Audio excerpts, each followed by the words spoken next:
महाराष्ट्रातच नव्हे तर देश-विदेशातील असंख्य भक्तगणांचे श्रद्धास्थान असलेले शेगावचे संत श्री गजानन महाराज यांची आज 114वी पुण्यतिथी. विदर्भाची पंढरी आणि शेगावीचा राणा, शेगावीचे संत अशी माऊलींची ओळख.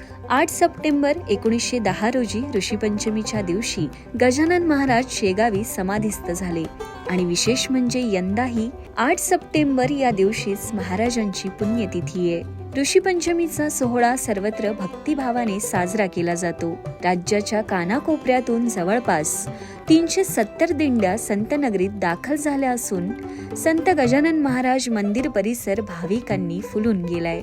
ऋषीपंचमी निमित्त विविध धार्मिक कार्यक्रमांचं आयोजन संतनगरीत करण्यात आलंय. सर्व मंदिर व्यवस्थापनांना शिस्त, स्वच्छता आणि उत्तम व्यवस्थापन यासाठी शेगाव संस्थानाने एक आदर्शच घालून दिलाय.